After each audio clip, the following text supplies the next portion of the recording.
if you start tap dancing, I would like a heads up so I can record it. Okay, you'll definitely get a heads up. I'll just start seeing it. Yeah.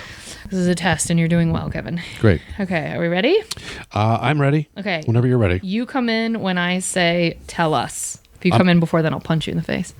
Okay? I'm not going to come in until you tell me to come in. Great. So. Kevin, don't come in yet.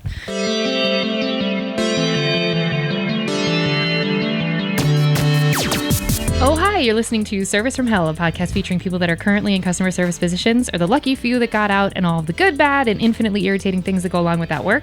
I'm actor and writer Kate Gaffney, and I'm uniquely qualified to discuss this as I used to work at a very busy and very popular comedy club in Los Angeles, and at least one of you listening right now has probably grabbed me and told me you were ready to order when I was running around like a crazy person. So, let's eat!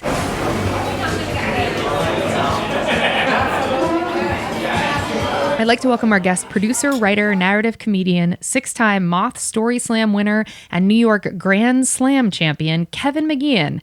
Kevin originally hails from Jacksonville, Florida. After graduating with a degree in theater from University of Florida, Kevin moved to Chicago and was hired by Second City to be a member of the National Touring Company, where he performed countless shows. His true stories have been published in Men's Health magazine, featured on the podcast Risk, and his episode of Soul Pancakes, That Moment, went viral on Facebook with over 9 million views. He can be heard on NPR, seen on the Moth YouTube channel, or out and about teaching storytelling regularly because he's actually that good at it. I better know Kevin from running lights for his amazing one-man show about the pre-funeral party that he threw for his dying mother, and then him becoming an improv coach of mine that kept me sane as I worked at the insane comedy club job that you all have heard about over and over. That said, Kevin, what got you into storytelling? Can you explain to us how you egotted the Moth? Tell us all the things, Kevin. All right.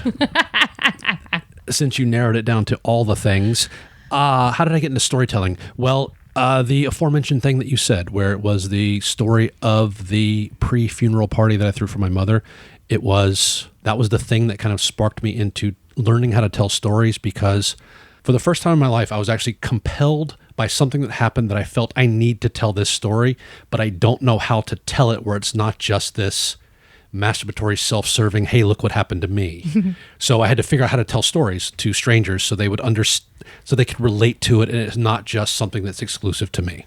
So do you think a theater background helped you with storytelling? It didn't hurt it.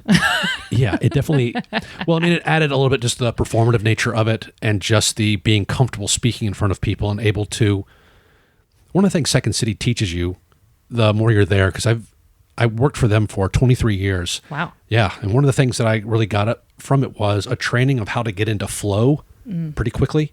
And that helped me just with storytelling, just to allow me to speak unencumbered. Yeah. Yeah. Okay, so I want to get into more of the specifics of storytelling, but so why storytelling and not theater? Because I originally had actor in your bio and you said, not actor. So what shifted that for you?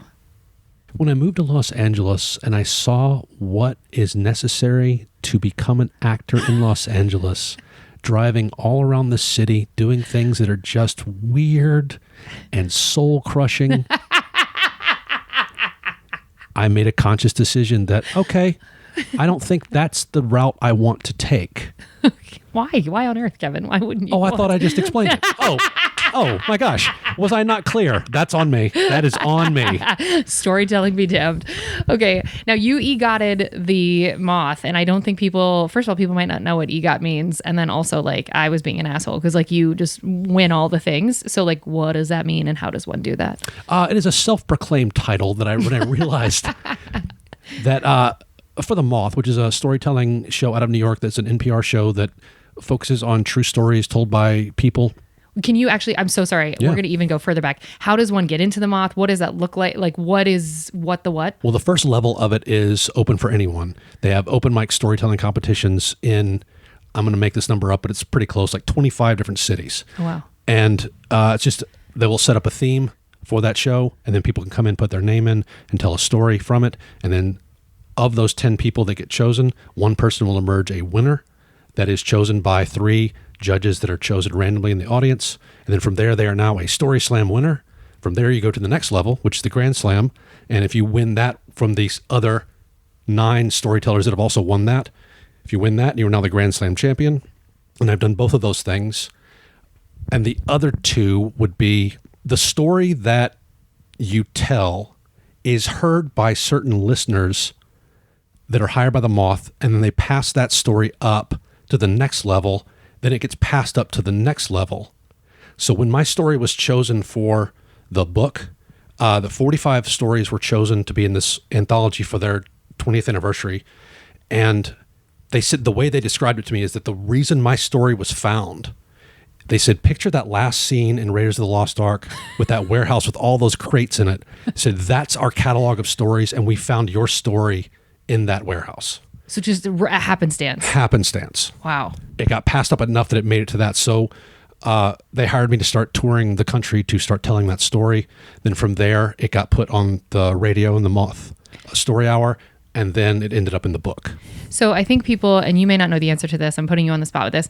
I think people think that's how Mike Birbiglia got into everything, because he was on This American Life telling a truncated version of a car accident story from out here. Was he a Moth performer? Yes. He was. The first time he ever told Sleepwalk with me was for a Moth Story Slam. Or not a Story Slam, but it was, he told it as part of a curated night for the Moth. Okay, that wasn't untrue. I did not know that. Not untrue at all. That is the only okay.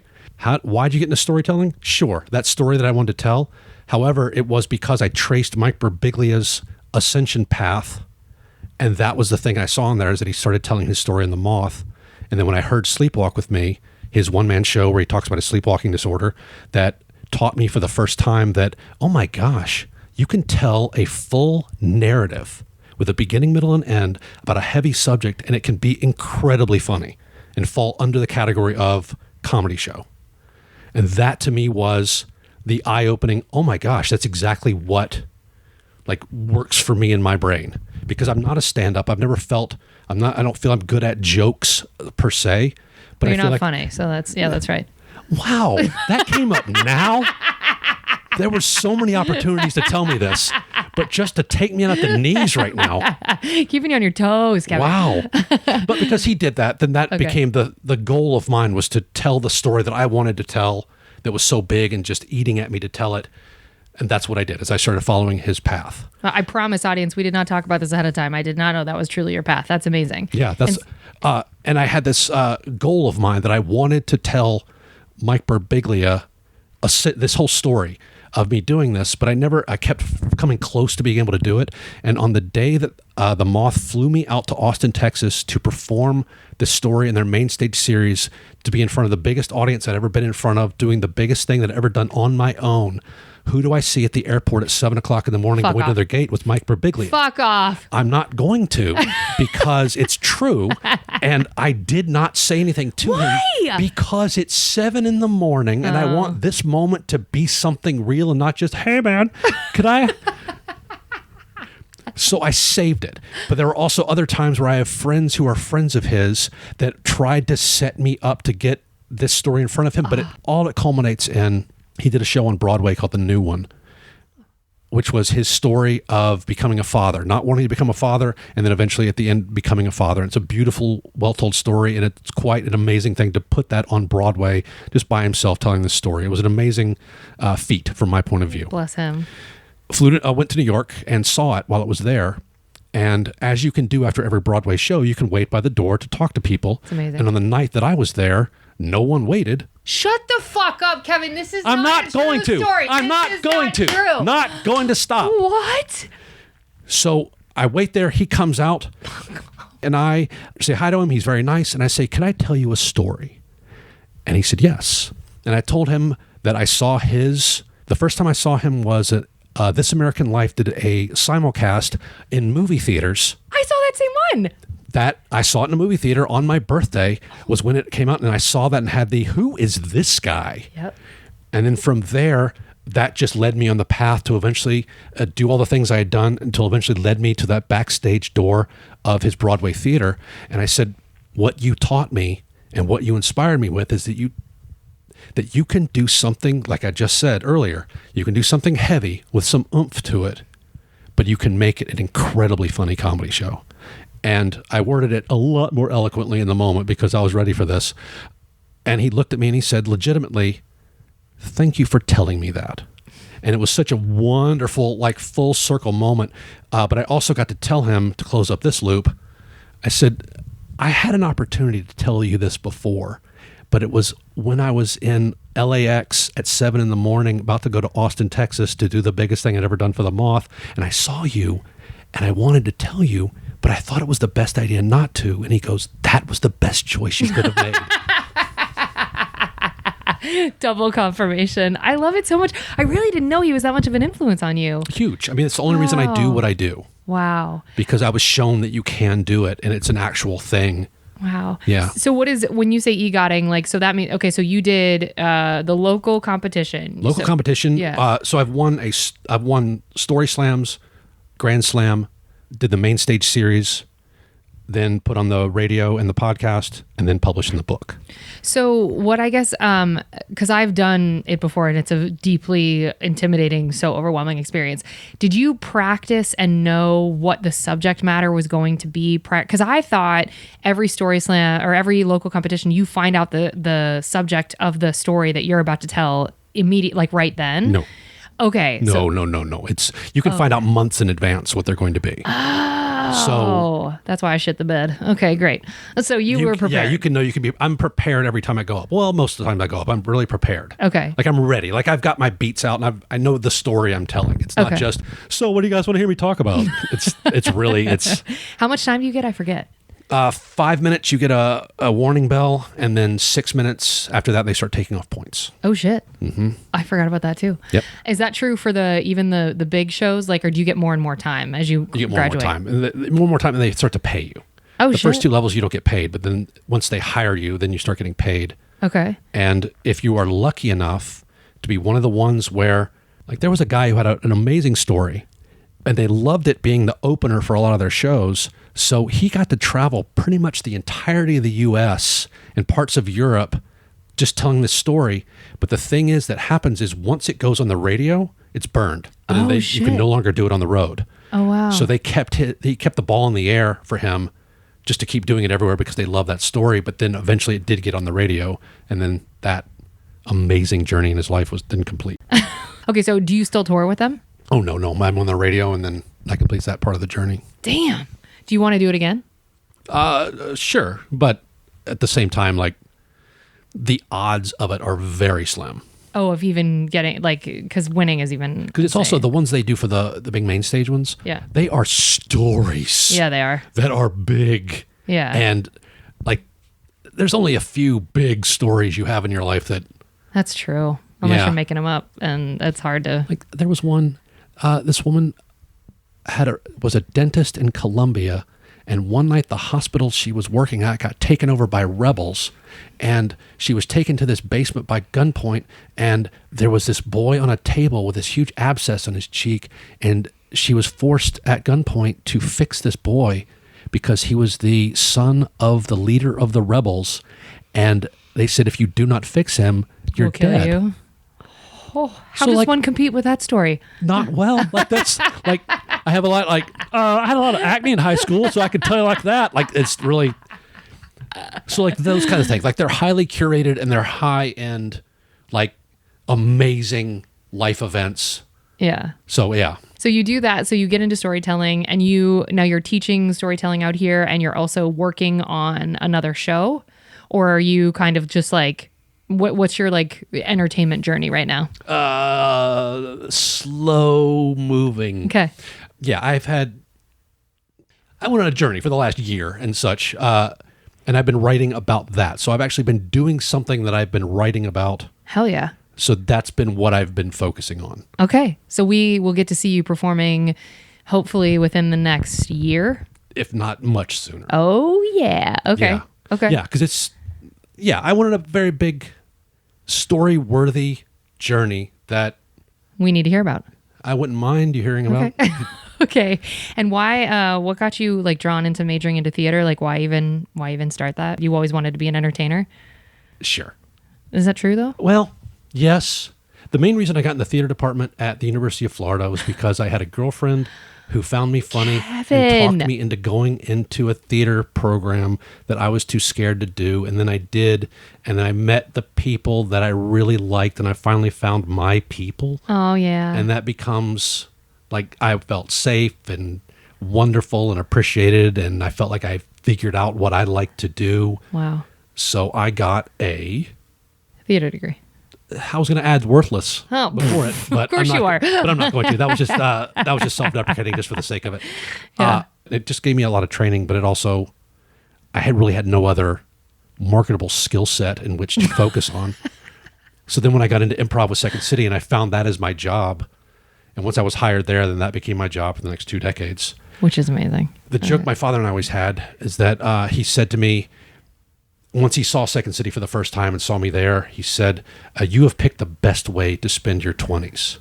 And I agreed with him so much that I extended it well into my 40s. I was just going to say, like, it's a little bit of a neg to be like, in your 20s, hint, wink. Well, when he said it, I was in my, 31. So it's been a while. What a read. Wow, your dad, he read you. Okay. Well, folks, we hope you enjoyed your apps. We're going to move on to the entrees after a quick break.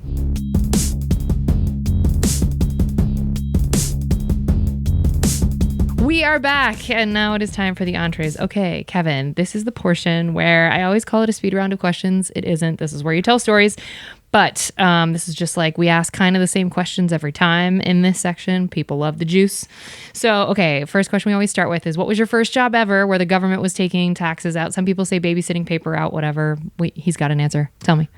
Publix supermarket. On my 16th birthday, I went and applied for a job at Publix in the Sawgrass Marriott complex. Wow. Okay, so that's in Florida. So Publix, for people who don't know, if you're not from that area, everybody makes fun of it because it's spelled Publix, and like Publix, you can do a lot. Well, you can do a few jokes with that.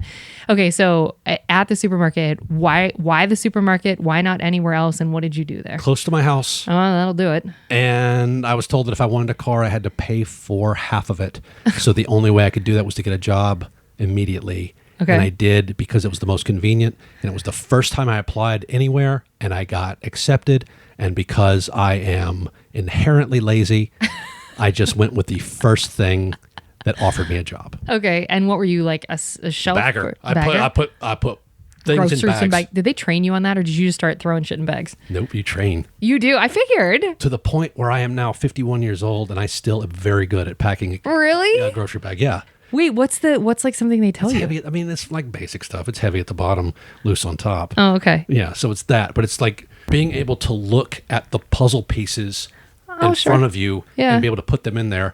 It's like the scene in Apollo 13 where they say, "We need you to make this Fit into this." using nothing but these." Yeah, that's so being able to look at all that and to put it in a bag. It's very different skill sets. I was just about to say. Highly different. Oh, I'm fully aware. Highly different skill sets.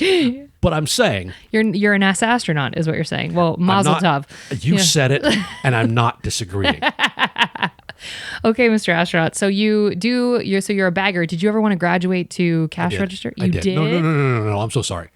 I jumped the gun. Yeah, you did. We are still living in a chauvinistic society at that point where only women could be cashiers. Shut up. I'm not going to shut up. Really? No men could be cashiers. Wait, why? I don't know.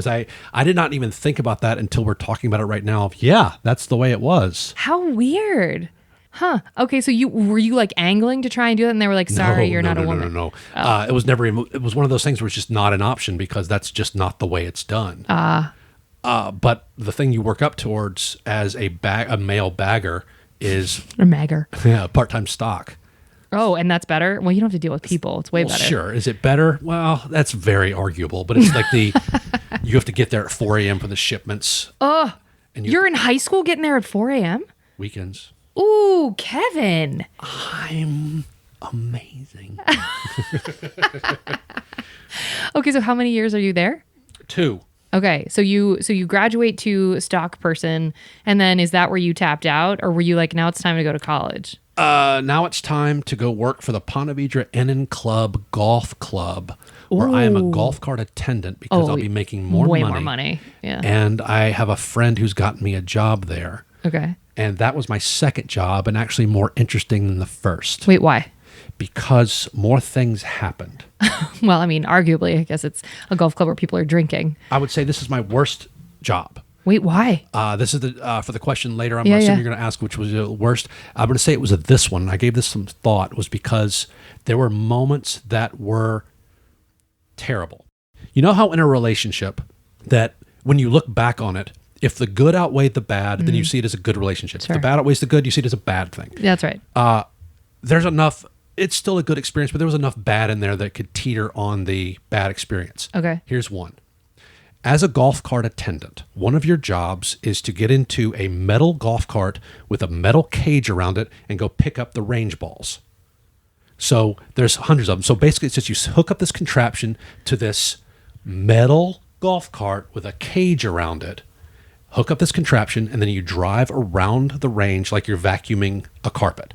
Jesus. It's an easy, mindless job. It's fine. But could you also get hit by balls? Well, I think you see where we're going. Oh, shit. So what happens every time someone goes to pick the range, the golfers now use this as a target. Oh, fuck off. Are you that's not what I thought you were going to say. Well, I mean, it's inherent. Like there's now a moving target in front of them as they my are God. shooting a projectile forward. That could hurt you. Well, you see where we're going. Oh, my God, Kevin. So one day, as I am driving, so you go up and down, the striations you make are back away, and then you're driving towards the golfers at one point, and you turn around and go back and come back. And is there like a rake or something at the back, or you're physically having to get out and pick them up yourself? There's a contraption hooked up to the front of the metal golf got it. that is picking them up. Got it. Okay. Yeah, as you just drive over them. Okay. So it's like a vacuum cleaner. That's what you're saying. Okay. Sorry. Yep. Yeah. So and they end up in little baskets. Got it. So on this particular day, as I'm driving towards the golfers, one guy gives me like a Babe Ruth type point, and he hits it. He hits either the best drive in the world or the worst drive in the world, because what happens is he stiffs it. So as opposed to it shooting off the club in an arc and going up, it shoots off straight like a bullet. Oh my God. It shoots straight forward, and it breaks in through the metal of the cage and embeds itself about an inch from my ear. You could have died. Then you know exactly where this is going. Oh my So God. as that's embedded in there, then I get out of it and I start waving my hands, say, we're done. And I just walk back into the clubhouse. How did you not immediately find that fucking dude and lose it on him? Because you were 18, 19. Yeah, you didn't have it. I don't know that I would have lost it. And like, what could That's I do? fucking terrifying, Kevin. It was terrifying. You know what it was? It was like an opening scene in the show 6 Feet Under. Ooh. Yeah. Like that, this guy's dying in a few minutes. Like it's going to be like one of those weird deaths. Yeah. So you wave your hands, you go into the clubhouse, and were you like, that's a wrap on my day? I think so. That's where the memory ends. The thing that I remember vividly is the sound, just the violence of it breaking through the metal, and then seeing that metal bent in front of me and then feeling it embedded behind me. Like that to me is the most vivid memory, and the guy pointing. Those are the two things that just really stood out from that because they were the most emotionally charging. Oh my God, of course. Yeah. So you don't have a memory of your boss coming and chatting with you or anybody? It's been too long. Yeah. It's been too long. All I remember is that. Damn. Yeah. So this is job number 2. This is You're 2. still, are you in high school at this point? Or you're still in high school? Jesus. I'm still in high school, but I've now graduated. This is the summer. The summer before school. And I was a little late in going to college. That I went to a community college for the first semester. Okay. So I was at Florida Community College at Jacksonville, or as we called it, the 13th grade. Because it was like basically another basically the senior same year. thing, yeah. Okay. So yeah, I was doing those two things. So I was kind of I was being a cart jockey and taking 2 classes at the JUCO. And I can't believe that, especially because you were at JUCO, like learning, I can't believe you didn't quit the golf job that day.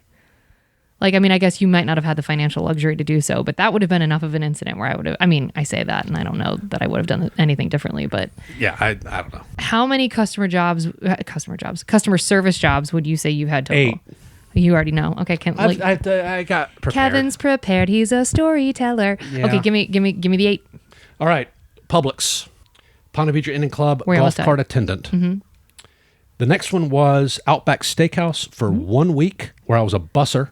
And the one thing that I remember from that is a manager insisting upon a term that he came up with, which was called butt-to-butt time, which was when the butts of the people in the seats get up, we have to go up there and clean the table up to get the next butts in the seat. So he called it butt-to-butt time. Bless anybody who tries to make an awful job less awful. Bless him. Okay. Bless him. Here's one that I did not get, but one I would like to say is that I tried to get a job at Circuit City. Wait, why didn't you get that? So I walked into the interview, and I was told by the two friends of mine that recommended me for this job. You even came with a friend recommendation and didn't get it? And I also came with, this was in Chicago, and I had just graduated from University of Florida, and now I am 1,000 miles away in Chicago trying to get this job. And as I'm sitting in the break room waiting for the manager to come in to interview me, he walks in, and then, as you do, I stuck out my hand for him to shake it. He ignores the gesture, and he looks at me and goes, I thought I recognized your name. And it's obvious I have no idea who he is because he says, you don't remember me, do you? Oh, fuck. And I said, no, sir, I don't. And he goes, well, I remember you. And I think it's safe to say you're not getting a job today. Oh, he made something up in his head. And then he sat me down at the table and he told me exactly how he knew me. Oh, God. 4 years earlier. No! 1,000 miles away. No!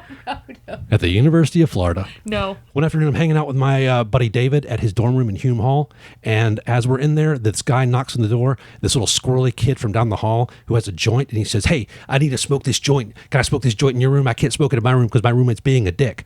And David, never refusing any sort of pot, says, oh, yeah, you come smoke it in here. And because I did not smoke pot at the time, and I was pretty uppity about it, I politely refused the pot offer, but then I went and sat next to the open window, which was the perfect vantage point from which to silently judge. They start to smoke, and the room fills up with smoke, and within like a minute, there's a pounding on the door, and then the key jiggles, and the RA bursts in, and he's furious.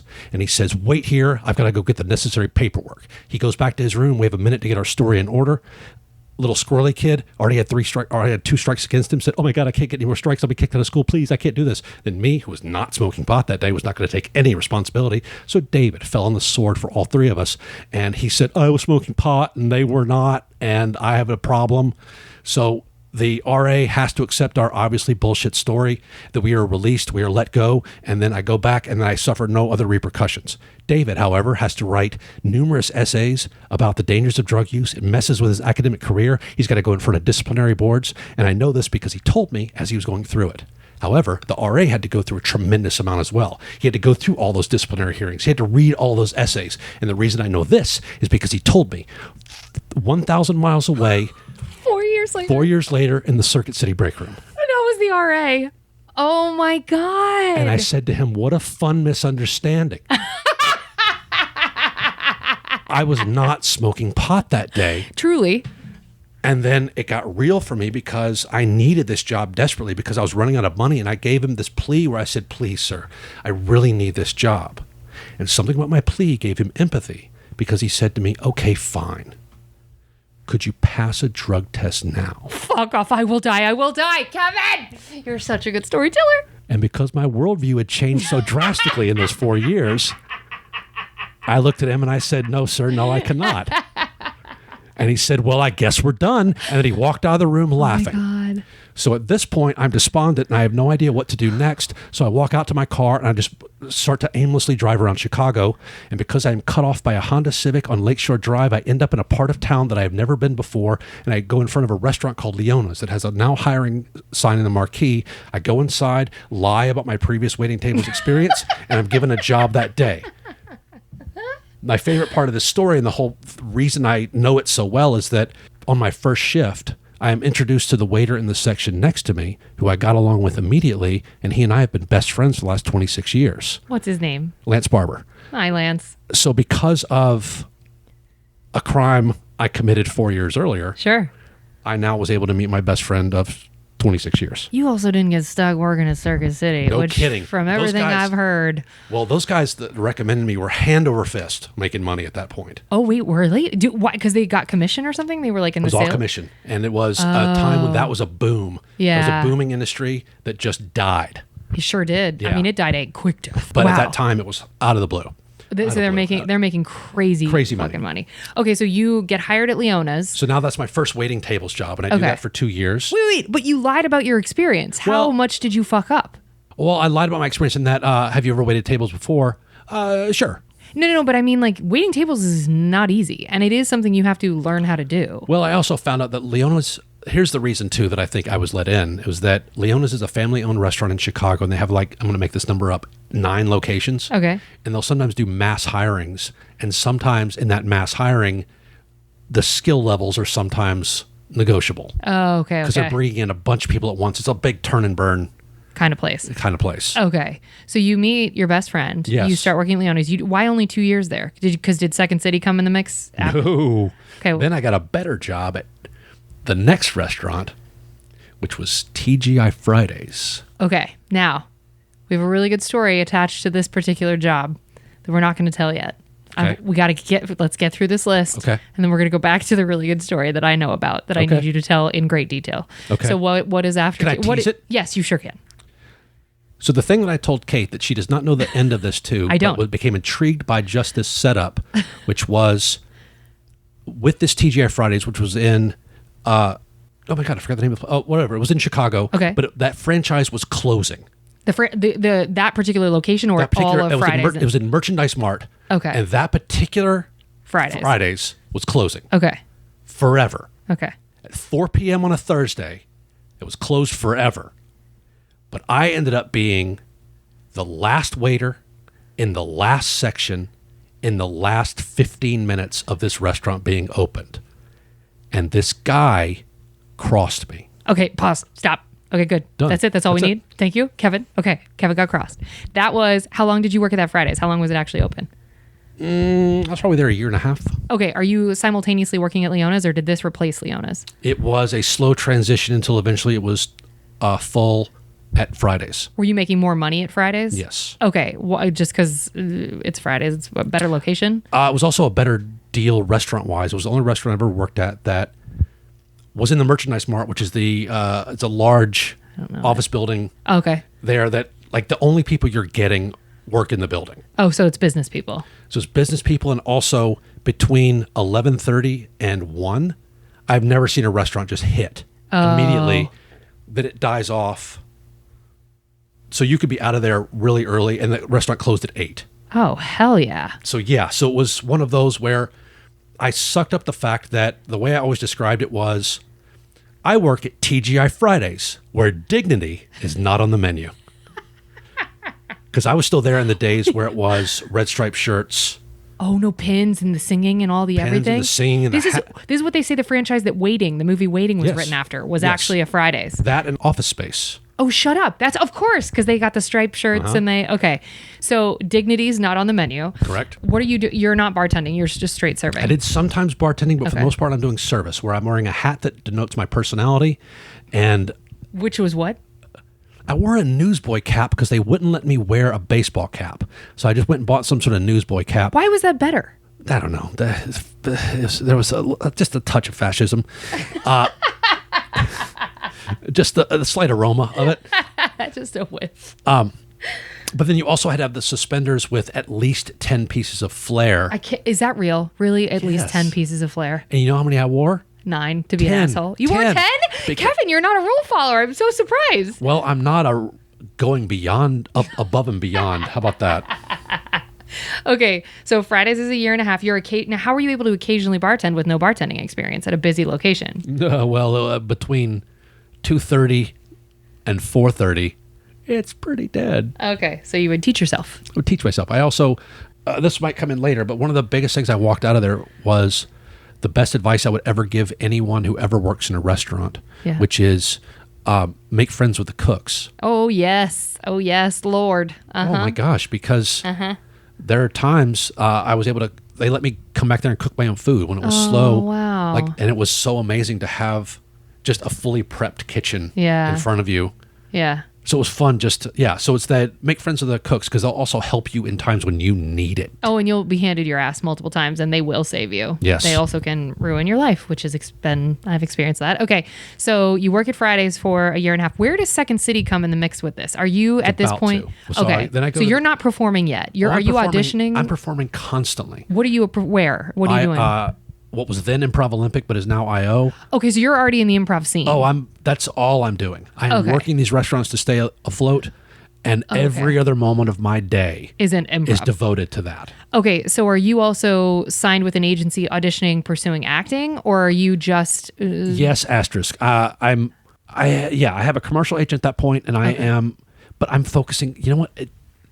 I had such a myopic view where in retrospect, I wish I had a broader horizons, but at the same time, I'm happy with the way everything is shaken out. Sure. But I was laser pointed on Second City. It was the only reason I was in that city. Okay. That was the only thing I wanted to do. I didn't give a shit about all the other things that come along with being an actor. It was simply, I have a proficiency for this, and I love this, and I love what the institution of Second City is at that point in my life. Sure. That, to me, it represented just, it was a PhD program. Yeah, that's right. That's what they call it. Yeah. So you found out about it in Florida when you were in undergrad and knew, or did you always know Second City was the mothership? In the first semester of University of Florida, I went to the Wrights Union Hall to see the Second City Touring Company. And I remember vividly another moment that sticks out to me just because of the emotion attached to it. I remember leaning over to my girlfriend at the time saying, "This is what I want to do." Oh, Kevin. I know, it's adorable. So earnest. It's so earnest. It was legit. Wow. And so I remember that so vividly because then a scant decade later, I was doing it. Finally hired by them. Okay, so in the midst of this, though, you're working at Fridays, you're bouncing all around at IO. You have yet to go to Second City. Well, I'm taking classes there. So you are taking classes. I'm doing. I am so immersed in the improv world. Okay, these jobs are just keeping me afloat. That's it. But yeah, like. So what's after? So Fridays then becomes Rock Bottom Brewery. Oh God, that's a chain. There's one out here now. It's on the corner of State and Grand in Chicago. And the reason I have that job or got that job was I needed another job besides Fridays. So I walked into the L train, went to the subway, and I just decided I'm just going to get off at a random stop and see if I can find a job. And when I got off the train, it's right next to the exit. And so you're I like, just this walked is in easy. there, Convenience seems to be your attraction for customer service jobs.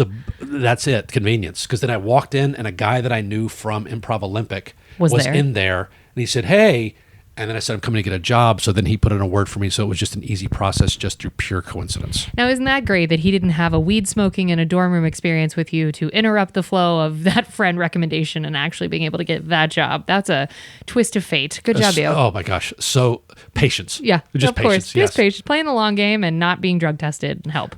So now, if I was to tell you the job I like the most, it would be Rock Bottom Brewery. Wait, why? Because, well, a number of reasons. One, I had a friend there.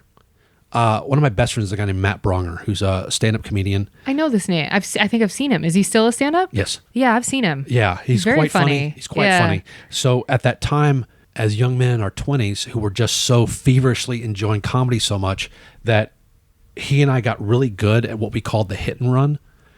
And the best thing about being a waiter is that you can be in a conversation with another waiter and then you can just walk away without even mid-sentence, and they're not going to get upset with you because they know that you're timing food and you only have a few seconds every now and again. Yeah. So our goal with the hit and run is you go up and you do some bit with someone, and when you get your laugh, you're out of there. That's clever. Okay. So it became like just a training for how fast can you get? How much can you like really be legitimately funny, react to something they say, or get into a conversation fast enough where you can get a laugh and get out of there. Wow. Yeah, and it became just a fun training ground for that. That's real, though. You know, there's another Second Cityer we've had on, Ithamar Enriquez. Yes. What up, Ithamar? There, actually, he knows Kevin. And he actually said a lot of his improv training came from just screwing around at a lot of these jobs. I listened to that episode, and I was thinking, I was relating to that when he was saying it, because that's what made me think of it. That I just didn't, I feel really like I wasted a lot of time not doing that because I was so bitter at all of the customer service jobs that I was like, I'm not going to make this fun. What a great skill to now have. We also, Matt and I also played games a lot there that were just... Like improv games, or? Well, we made games up. Okay. My favorite one was called Rockwell's Attic. Okay. And Rockwell's Attic was this.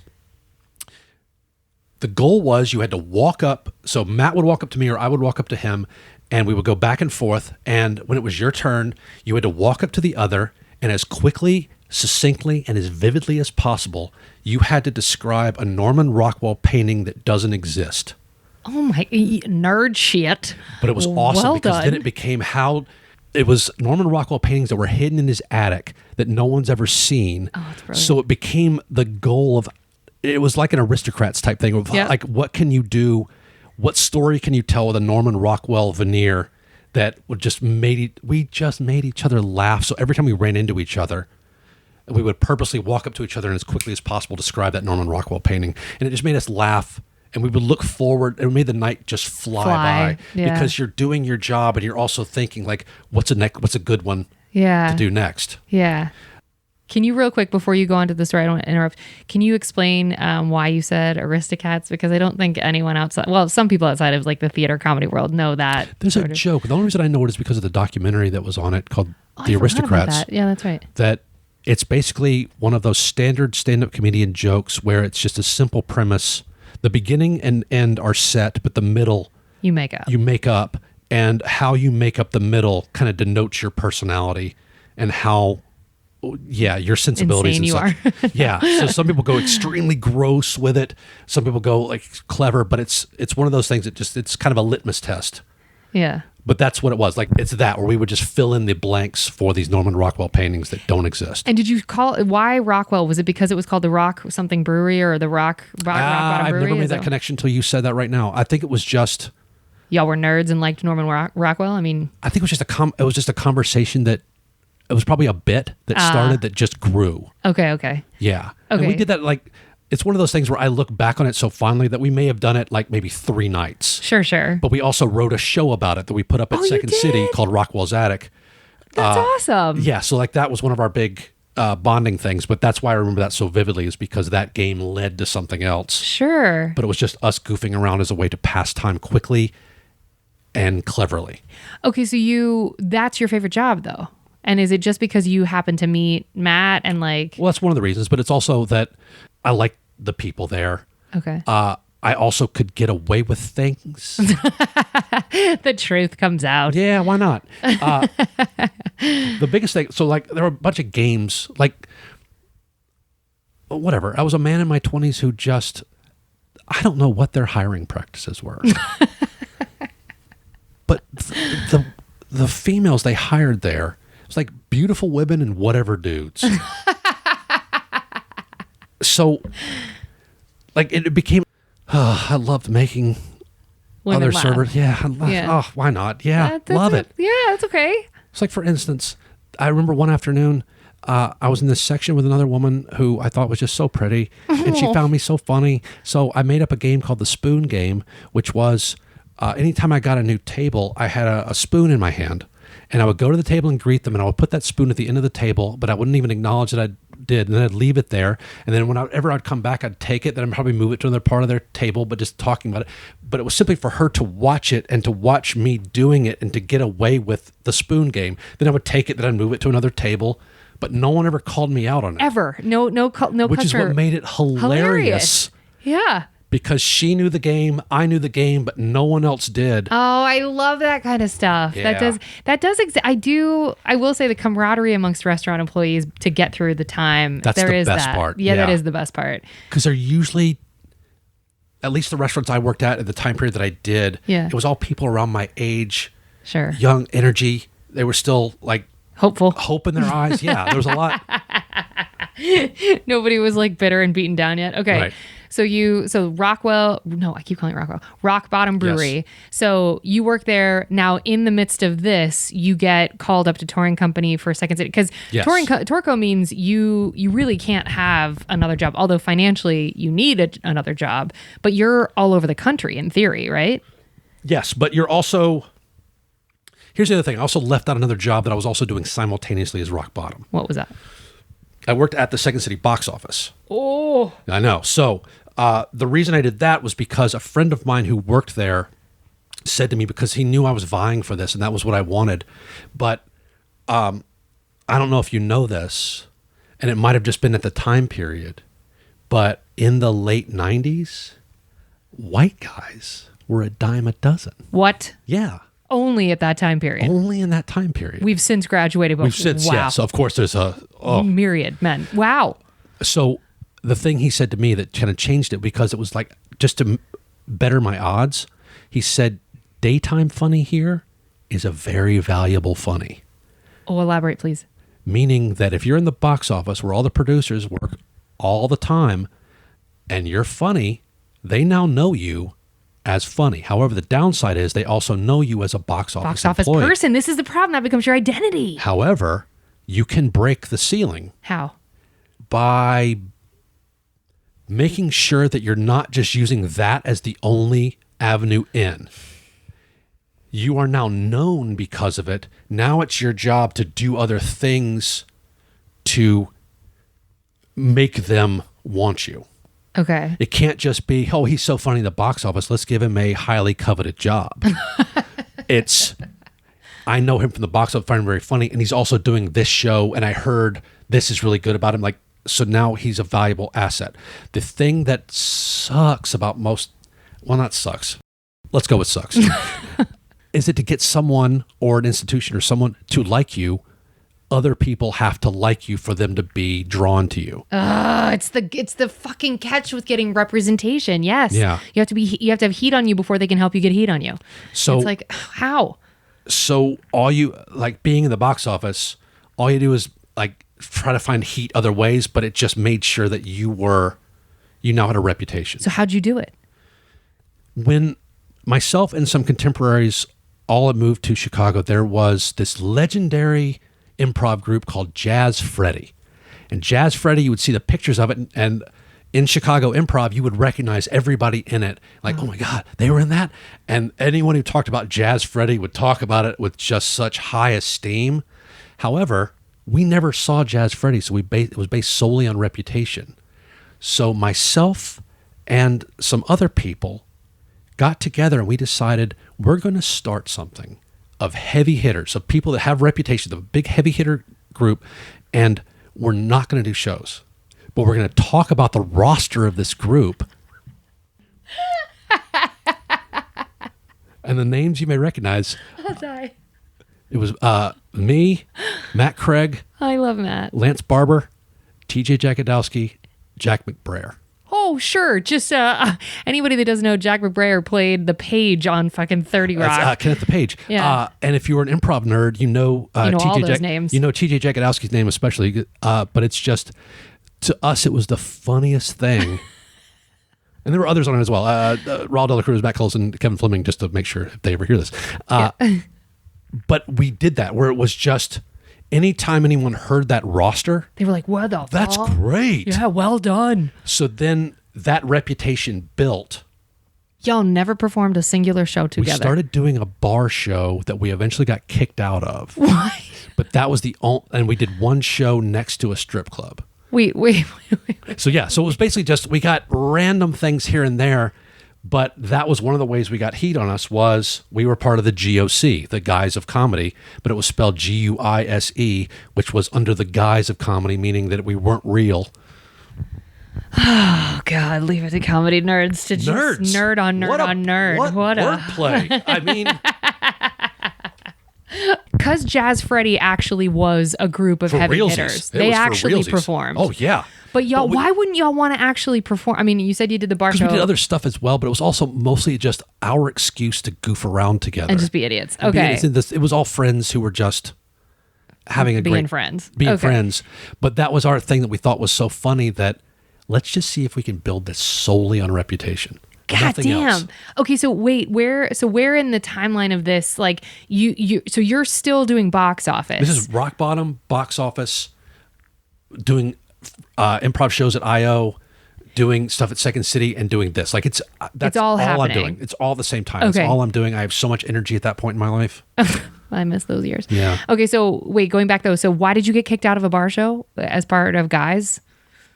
I don't remember the exact reason. I would say probably just complete lack of any sort of professionalism, maybe.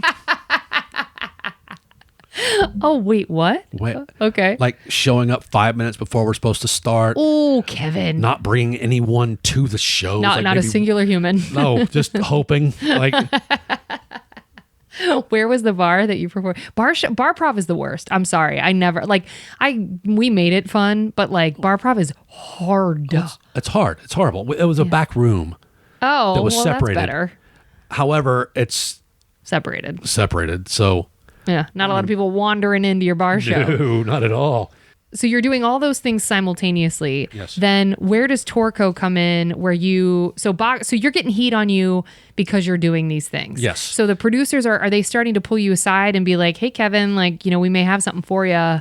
No, they dangle me along for a long time. Oh, they do that. Ugh. That was a very weird thing that they did vulnerable. at one Yeah. point, which was they did something for the first time they never did again, which was because the auditions will sometimes be like 350, 400 people. They would they'll cut it off at that point. They should have cut it off before then. What a waste. 400 people? I think I may be making that number up. Even if it were 200, that's too many. I think it was 2,200. That's too many.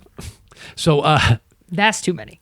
so what they did this one year was they didn't have any spots to fill, but they saw 20 people That's shitty. they loved. That's shitty. So what they did is they published a short list and sent it to all the departments at Second City saying, these people are not hired, but we are planning to. So please welcome them in and treat them as if they work here. But they don't work here. Let us stress that. Like, to what end? Oh, it was terrible. So they never did it again. Yeah, that's worse. You might as well just don't tell people. So of the 20 people on that list, I was put on a company. I think I was the 18th. Oh, shit.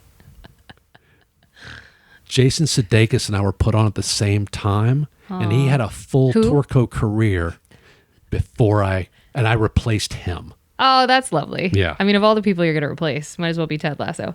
Okay, folks. So where we're at right now, I have more stories I need from Kevin. And so we were at our time limit. So I've got to kick Kevin off. You're never going to hear any more stories from him. Just kidding. We're going to wrap up part 1.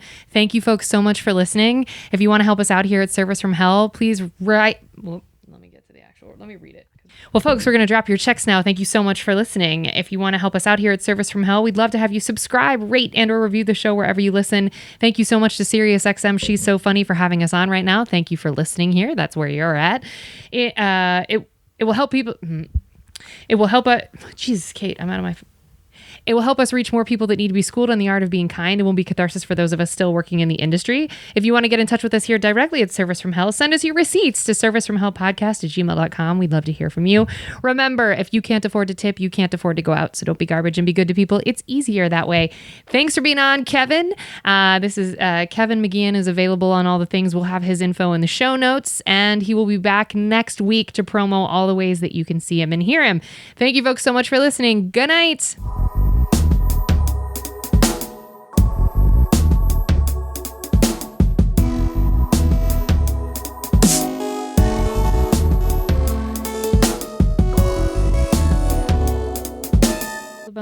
Kevin McGeehan is going to tell us a bonus story. Tell it, Kevin. Tell it. Earlier, I talked about the games that we played at Rock Bottom Brewery as a way to make the evenings or the shifts go faster. One was the Rockwell's Attic, where we had to describe a different Rockwell painting to each other. The other one was a spoon game to make. You were using that to flirt, though. I was using that to flirt, but still, it passed the time. It did, and it counts as a game. And then we had a game. There were a few of us that did this thing, and this is late 90s, early 2000s, where information was not at the tip of our fingers or in our pockets. So anytime you heard anything, it would have to be from some sort of news source or hearsay. So we played a game that whenever the lobby got really crowded at the restaurant, that we would walk through 2 waiters at a time and we would talk loudly enough about something we made up. And the goal was to see if we could ever hear a table talking about the thing that we had set up. That's a great game. So for instance, my favorite one that I'll never forget was the night we decided, like, a celebrity died. What celebrity is believable enough and would be devastating enough that we would, like, it's believable. Yeah, like for sure they probably died. Yeah. And since Google doesn't exist or there's no phone, you can't prove it. All you do is you've heard the news from someone. That's so cool. So I remember vividly, I think it was Valentine's, and we would walk through, man, I can't believe Kevin Kline died. Oh my gosh, and he was a Second City guy, wasn't he? No. Oh, he was? Okay. He was not, but just But Kevin Kline is alive and well. Yeah. Currently today. Currently today, as we speak, which is why I feel okay saying this now. But at that time, it was that game of did Kevin Kline? Did I just hear that? Kevin Kline die? But like going all in, like, oh my God, he was so good in Big Chill. Like just a little bit. Oh, you're going after. Just going after it. Just having like Doppler effect of like it's up and then he's so good and I love you to death. Like it's. So the reason I bring this one up is that it was the first night it was successful because one of the other waiters named Henry overheard in his section someone talking about Kevin Kline dying. It was the best. Wait, so did you ever try it again after that night? Because you're like, okay, this fucking worked. So I think that was the last time we did it because it worked. Because it worked? That's the way it goes. Because then it was... It's anticlimactic. You're like, it's anticlimactic we from this point forward. Yeah. I love it. But that's what made that job great. So great. Yeah. Was that people would play. Oh, yeah. Yeah. And you made it fun when you knew it wasn't permanent, and there was this sort of a detachment that means you get to have fun, which actually makes you make more money in theory as a server. Agreed. Because if you're having a good time, like if I go into a restaurant and they're having a good time, I'm more likely to stay. If everybody's pissed and you can tell it's just a weird place to work, no thanks. Yeah, and it always helps. That my goal every time was to make. And who knows if this is a deeper psychological thing of my desire to be liked by everyone, but I also made it a goal to be having fun. And at least because once again, I was also training in improv. Yeah. So my job, what I was learning how to do was to actively listen and to respond to the moment. So waiting tables was the best job for that because it's constantly changing. That's right. And you have to adapt as fast as you possibly can. That's great. Thanks for that bonus story, Kevin. That's good. That's fine. Thank you.